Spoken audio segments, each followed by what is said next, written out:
Happy Friday, everybody, and thanks for joining us on KXAN Live. Will Dupree coming to you from the KXAN Live studio, and we want to start with a live look from Granite Shoals out there. Our weather camera showing some cloud coverage hanging overhead this week. And I know it might feel a little nice outside right now, but we do want to get you weather aware about what's in store for this evening. So here to give us an update about what's in store for this severe weather outlook is meteorologist Kristen Currie, who has been busy all morning talking about this, but we wanted to highlight it one more time here for anybody who's watching us on our live stream. So Kristen, thank you for joining us and for sharing this update. Yeah, of course. It's going to be a pretty active night here in Central Texas, so we want to make sure everyone's prepared. Absolutely. So let's get started. So we're seeing some cloud coverage out there at the moment. Things are pretty quiet right now. It doesn't really signify too much about what's in store for the rest of today, but tonight is when we're really expecting something. Absolutely. You know, as you said, well, it kind of feels nice outside, It right? does. It's mild. Yeah. It's hard to be like, well, we're talking storms tonight. We are talking storms. Now, this morning, some of us had a little bit of fog, so some low cloud cover down on the bottom, I should say, and some of the clouds up top could potentially have a little bit of mist and drizzle in them. You'll notice we're seeing some reflectivities out in the hill country, but the main event happens tonight. This storm system has been something we've been tracking for the last several days. It's the same storm system responsible for several inches of rain in California and feet of snow in the high country out west. You can see all those showers kind of stretched out over the western states. So this storm is getting closer to us as we speak. We're going to get a little piece of it later on tonight, which means we have the next few hours, I would say 3-4 hours of just cloudy skies, a couple little spots of sprinkles, if anything, and temperatures warming to those mid to upper 60s. We're still on track for a high of 70 degrees today, but there's probably going to be some isolated storms this afternoon and then the main event this evening into tonight. So let's talk about the timing first, because as I said, there's nothing to worry about between now and lunchtime.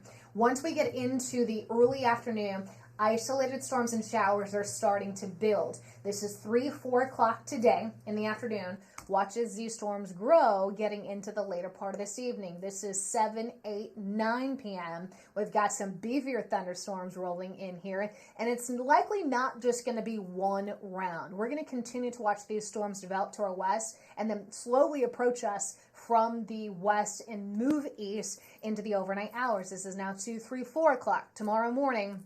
Still some pretty significant storm action on our future radar here. Now, still consistent, too, in showing most of this is gone by the time we hit sunrise tomorrow. So that means 99% of these storms are going to be developing in the dark from sunset tonight through about sunrise tomorrow. Now, that being said, the severe storm threat, we're looking at the primary concern being large hail, which would be a quarter size or bigger. A quarter sized hailstone is going to leave a mark. So obviously anything bigger than that will leave a bigger dent in your vehicle. So you want to make sure your vehicle is in a place of safety before you go to bed tonight. There is a low end tornado threat and a low-end damaging wind threat. What does that mean? That means it's still on the table that we see that. An isolated tornado is still a possibility, but more likely than not, if a storm turns severe, it's not going to be for tornadoes, it's going to be for hail. But we could see a quick spin up, and we're going to be watching that very closely getting into the later part of tonight. The severe storm threat, as of early this morning, the Storm Prediction Center is what puts out, who puts out these outlooks. They increased our threat to a 2 out of 5, and they expanded it a little further east to now include almost the entire Austin metro. And once we get into tonight, now you'll notice our eastern county is looking at a 1 out of 5 threat here. It's because as we get into the later part of tonight, we're going to lose some of that instability. So once those storms kind of reach our eastern counties, they're going to have a harder time staying super strong, which is good, right? But we still have to worry about some isolated to scattered, strong to severe storms, mainly in the hill country and then moving into the Austin metro. One more thing to note, there's a minor flood risk tied to this too. It's a 1 out of 4 threat. I'm really not super concerned about flooding. I think, if anything, our ground's going to be able to hold a lot of what comes. And we could see anywhere from a 1/2 inch to maybe 1 inch and 3/4. It's going to be those areas in our eastern counties that picked up 1/2 foot to 1 foot of rainfall last week that we have to watch closely, because there's likely going to be some waterlogged areas still. But as far as flooding concerns go, low water crossings closed, ponding on the roadways, things like that, some puddling. Not widespread river flooding issues. It's just mainly going to be some nuisance flooding is basically what we call that. But it's going to be that risk of strong to severe storms tonight. Safest place to be will be home. So if you can swing it, this is a Netflix, Hulu, HBO kind of stay at home with the family night. Just make sure you're keeping an eye on the weather and staying up to date with us here at KXAN. Yeah, sounds like an ideal way to spend this Friday night, pretty much any time. But let's just focus on specifically, because this is happening overnight, what would you suggest to people? Obviously, they will want to get some sleep. Right. But what would you suggest to people about ways to stay informed and in tune with what's happening? For sure. I would say before we even see the sun go down, make sure everything outside is secure. Putting the patio pillows in the garage, making sure that any hanging plants, those come down, making sure pets are inside. If not, make sure the gates into your backyard are very secure, because sometimes when we see strong thunderstorms come through, they can blow open gates, and then we run into the issue of lost pets. And then once we get into the overnight hours, the KXAN weather app, make sure it's set to your location, the follow me button under the location.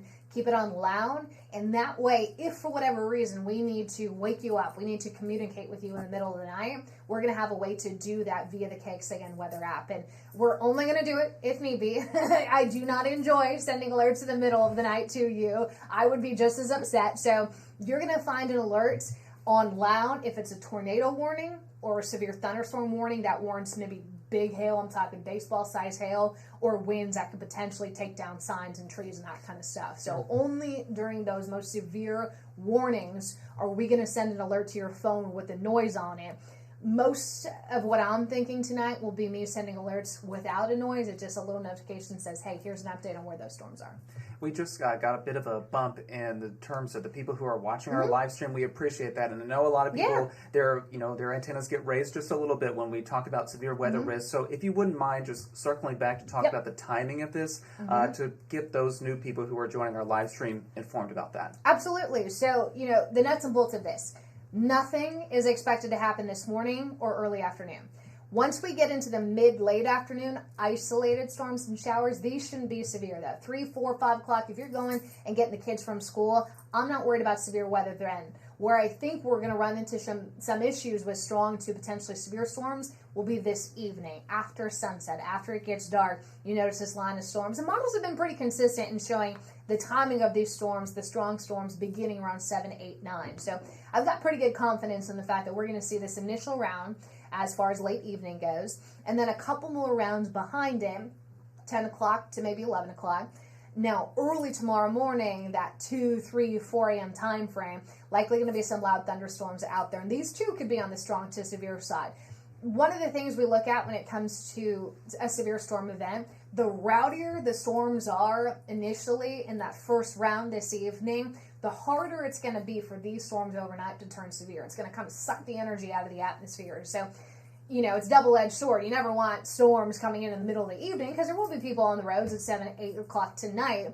But the storms that are stronger tonight will help mitigate some of the strength of these storms overnight. And the reverse is true as well. If we don't see as many storms, or they're not quite as strong this evening, then those storms overnight are going to have a lot to work with to get strong and nasty at 2, 3, 4 a.m. So that's what we're watching as far as the timing goes. Everything clears by the time we get about 7, 8 a.m. tomorrow. So Saturday plans dry but breezy. Make sure you're factoring in those winds.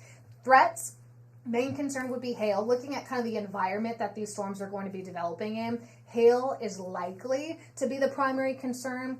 And we're talking large hail, which we consider a quarter size, so 25 cents, 1 inch in diameter or bigger.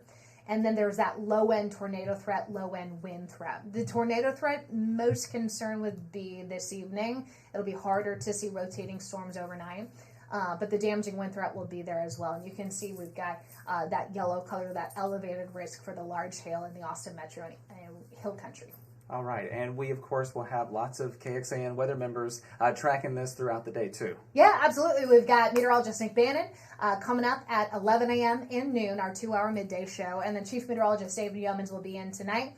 He's likely going to stay late. I'm likely going to come in early. We'll high-five in the hallway and make sure that there's somebody in the Weather Center all night long to keep you guys updated. But, again, the KXAN weather app will be our way to connect with you overnight. But KXAN Facebook page is also going to be a good way to find those updates in KXAN.com. All right, that's a good plug there. And if anybody wants to share our stream, please pass that along on your Facebook feed so that we can get everybody informed about what's in store for the weather ahead, because this is why we're doing this. We want you to be informed. We want you to be ready for this so you're not too surprised by this weather. But of course, Kristen, thank you so much for tracking this morning, and sharing these updates. We always appreciate it. Of course. I will see you back on air tomorrow morning for KXAN Today, starting at 7 a.m. All right, everybody. That is Kristen Currie. I'm Will Dupree. We will see you back here at another time. Hope you all enjoy the rest of your Friday. Take care. We'll see you soon.